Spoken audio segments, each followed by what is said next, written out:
black helicopters. That's a real black helicopter, actually. No, there's a corridor that they train through right here. But I just finished an entire day of shooting, which was fantastic. I've got some good stuff coming your guys' way here pretty soon.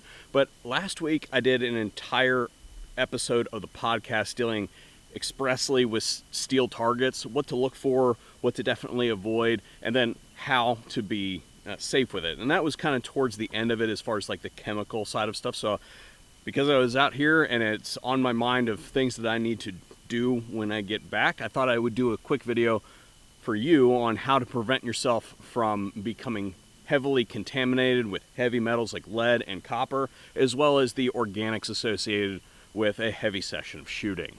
For some of you, this may not be as big a deal as others, but if you're like me and you shoot a whole bunch, this is definitely something that you want to concern yourself with, because it can definitely have long-term lasting health impacts. And it goes without saying that this is my way that I protect myself, and that this is not necessarily the way. There are many ways to skin a cat, so to speak, and if you've got something different, then I'd like to hear what you have to say in the discussion down in the comment section down below. I think that it's a no-brainer that firearms are a dirty thing. I mean, they're a machine, for crying out loud. When have you ever seen a working machine that's clean on the inside? Very few.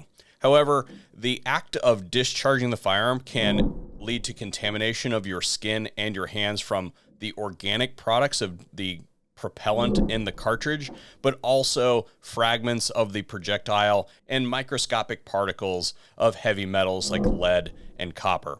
While copper should be considered a heavy metal contaminant, the one that we're really concerned about here is the lead. While modern jacketed bullets do substantially reduce the risk of lead contamination, there are some things that you should be concerned about, particularly when we're talking about handling targets. This one's very simple to mitigate. Have yourself a set of gloves and use them when handling the targets. In fact, I have a dedicated set of gloves that I have marked as such with some yellow paint that denote them as contaminated. Use that dedicated set of gloves to move targets around, and then if you need a set of gloves while you're doing other activities at the range, then switch to a separate set of gloves that aren't severely contaminated with the lead that comes from the targets.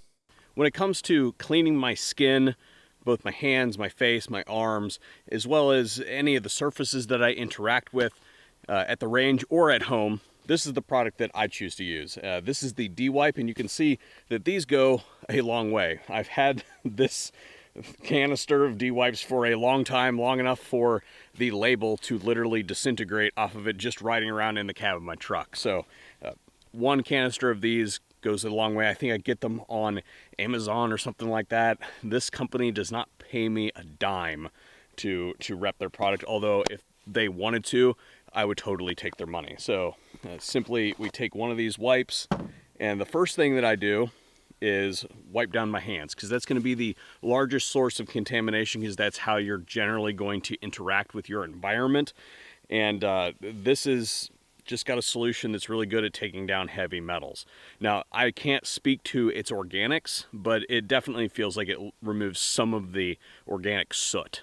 So the best way to handle the organic soot, the actual combustion products from the cartridge, is with dish soap. You just use Dawn dish soap or whatever it is, soap and water when you get home. That's going to be the best stuff to do.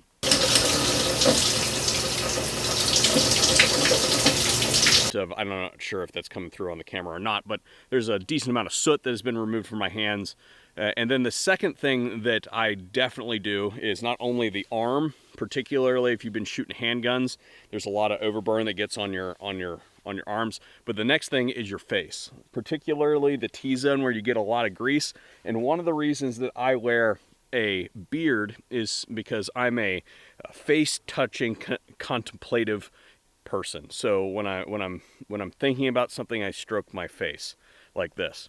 And having the beard reminds me tactily, dude, don't touch your face. The other thing that does is it keeps my hands from actually touching the oil of my skin on my face, and prevents me from contaminating that layer of oil on my skin. So that said, you might as well hit that as well. The other place that a lot of people miss is behind the ear and in the ear itself, because you've got a lot of surfaces in there where it can settle, especially if you're talking about a dust cloud or something like that. Right? And then you take this one and you throw it away. These are standard, disposable wipe material. Throw them in the burn pile if you've got one. In the trash is fine. The next thing you should definitely consider is, how did you get there and how you get home?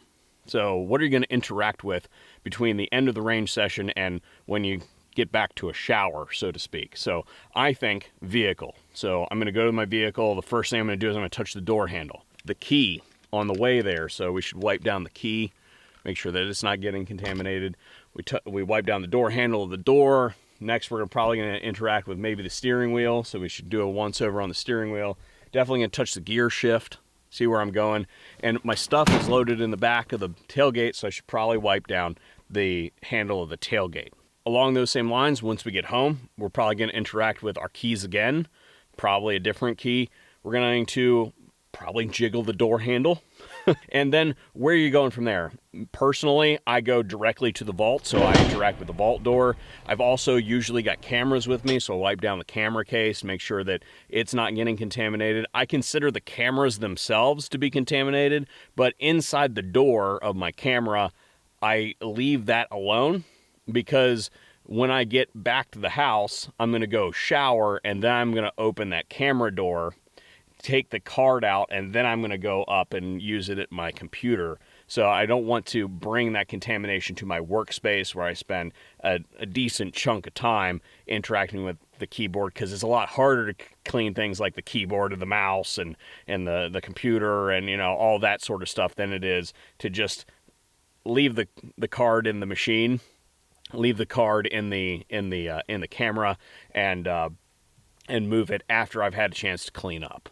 Firearms Legal Protection offers viewers of this channel state-specific discounts, and you can activate those by using my code or visiting the VSO-specific link on the affiliates page. And then the last thing that you can do to substantially reduce your chances of heavy metal contamination as well as organic exposure is to use common sense and govern your behavior while on the range. I only drink out of sealable containers, something like a water bottle, a Nalgene container works, any of those shaker cups or anything like that that are readily available at any other store.